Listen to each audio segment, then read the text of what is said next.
Olá, meninos e meninas, tudo bem com vocês? Meu nome é Marta, eu sou professora de História do IFMG Campus Betim e hoje a gente vai discutir uma questão do vestibular de História da Unicamp de 2017.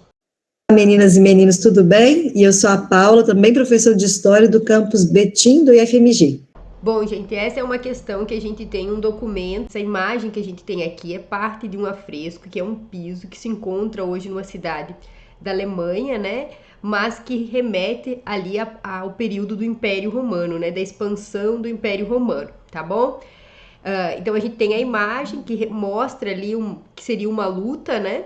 E tem um textinho embaixo que fala que a imagem retrata, né? Parte de um mosaico do mosaico romano de Nemim, um dos mais bem conservados, se encontra até o momento no norte da Europa. E a composição conta com mais de 160 metros quadrados e apresenta como tema cenas próprias de um anfiteatro romano. Eu vou mostrar aqui, vou colocar para vocês aqui uma imagem só para vocês terem uma noção da composição total desse afresco, que a questão está trazendo ali uma imagem para a gente analisar, tá? Então ele tem várias imagens, essa que seria uma luta ali de gladiadores é uma parte desse afresco, tá? Então a gente tem aqui um documento que é uma fonte arqueológica, né? Quando a gente está falando de Império Romano, a gente costuma ter fontes escritas e também fontes arqueológicas. Essa é uma fonte arqueológica e que nos remete a algo que é bastante comentado quando a gente está falando do Império Romano, né? Dessa fase do Império Romano, que são as lutas, tá? Vamos ler as alternativas, Paulinha vai ler as alternativas ali e a gente vai comentando conforme a gente for vendo o que as alternativas estão trazendo para a gente refletir, tá bom? A partir da leitura da imagem e do conhecimento sobre o período em questão, pode-se afirmar corretamente que a imagem representa uma luta entre três gladiadores, prática popular entre membros da elite romana do século III d.C., que foi criticada pelos cristãos. Isso. Essa alternativa, né, gente, ela tenta nos convencer ali pelo três gladiadores, que é o que mostra na imagem, né?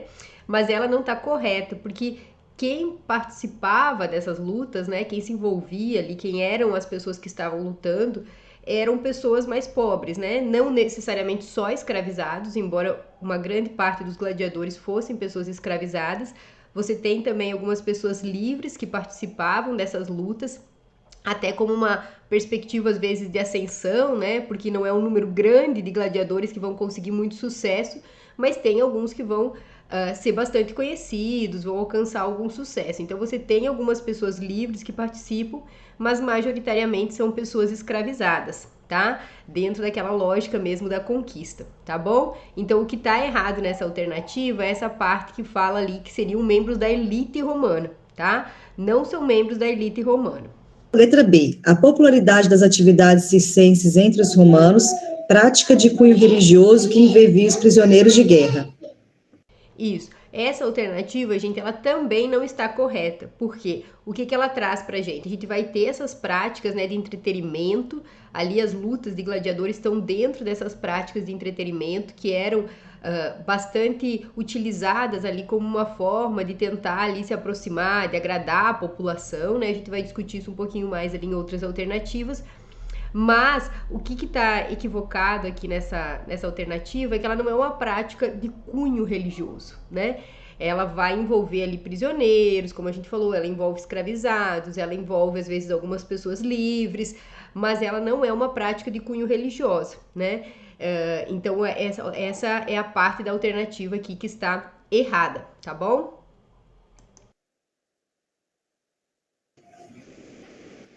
Acho que é importante destacar também, né, Marta, que mais, não só não é uma prática de cunho religioso, como era uma estratégia de uma certa forma de lazer colocada naquele momento no Império Romano, apesar da gente associar a violência, né, com o nosso olhar do tempo presente, naquele contexto era uma das formas de lazer popularmente conhecido e aprovado, né, pela população, tá? Letra C. Uma das ações da política do pão e do circo, estratégia da elite romana que usava cidadãos romanos na arena para lutar entre si, e assim divertir o povo. Isso. Essa é uma alternativa que traz essa questão do pão e circo, né, gente? Que é algo que a gente usa até hoje em dia, né, no nosso vocabulário comum, quando a gente quer falar que algum político, alguma autoridade estaria fazendo algo para tentar agradar a população, para tentar convencer a população de algo, a gente usa essa expressão, né? Ah, é uma política de pão e circo, né?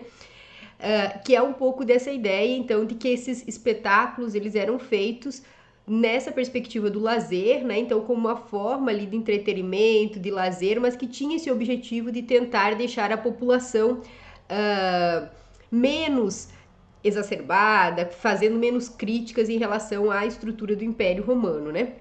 Então essa ideia do pão e circo. Hoje a historiografia já questiona bastante isso, né? E fala que essa ideia de que era algo controlado para tentar convencer as pessoas, né? E que tirando aí como se fosse uma ação dessas pessoas, desses espetáculos, né? Dessa participação nesses espetáculos, ela é bastante questionada no sentido mesmo de que ela é uma visão bastante elitista e que não vê também como que as pessoas estavam participando disso, disputando esses espaços, que estar nesses lugares e aproveitar-se desses espetáculos não significava necessariamente concordar ou estar de acordo com as ações de quem os estava promovendo, né? Então que não se questiona muito essa ideia que era uma visão bastante elitizada, né? Que via ali esses espetáculos como uma forma de controle, não também como estando em disputa, como as pessoas participando, como tendo inclusive em alguns casos mais específicos,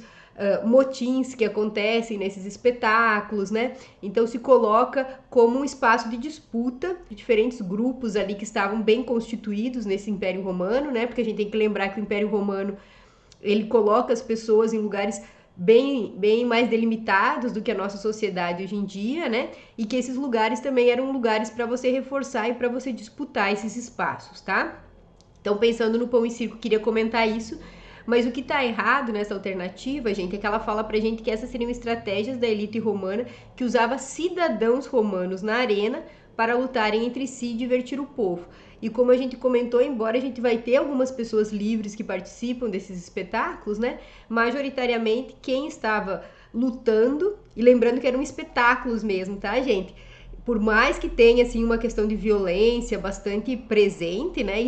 Era bastante presente, mas eram espetáculos, então tinha ensaio, tinha treinamento, né? Às vezes a gente tem uma ideia de que era algo muito espontâneo, que não era, tá? Mas majoritariamente eram pessoas escravizadas. Então é isso que está errado nessa alternativa. Marta, vou só destacar para os meninos também como forma de revisão que tudo que a gente está discutindo nessa questão se associa a um período do Império Romano de muita estabilidade política. O Império do Otávio Augusto, Augusto sendo um título, né, político, não um sobrenome ou um nome duplo, né? O imperador Otávio Augusto, ele vai conseguir governar o Império Romano num contexto de certa estabilidade, essa estabilidade não porque não tivesse havido oposição, como a Marta colocou, mas porque ele consegue ser o único governante por um tempo mais extenso.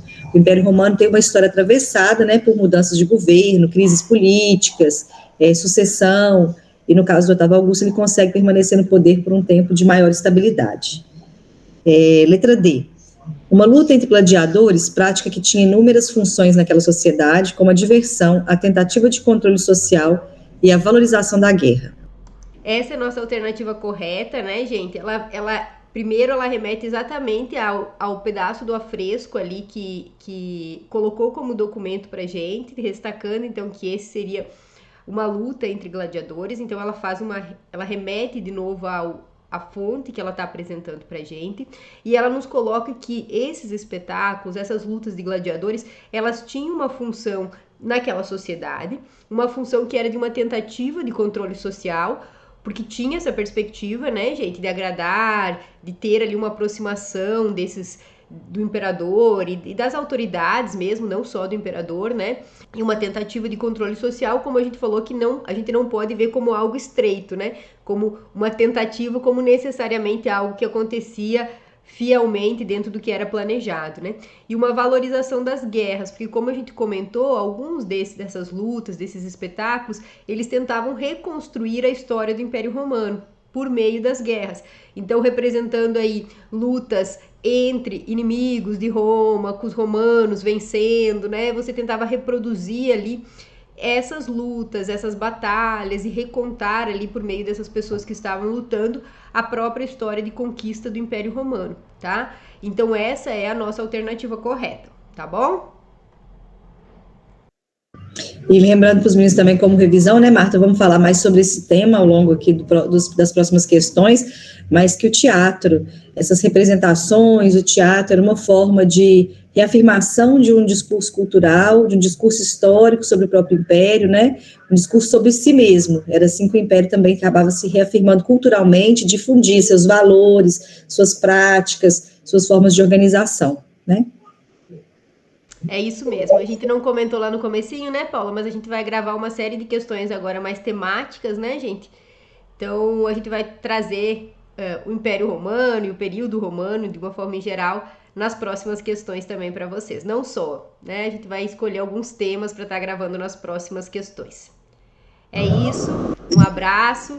Qualquer coisa, podem nos mandar mensagem, nós estamos à disposição. Obrigada, meninos, até mais.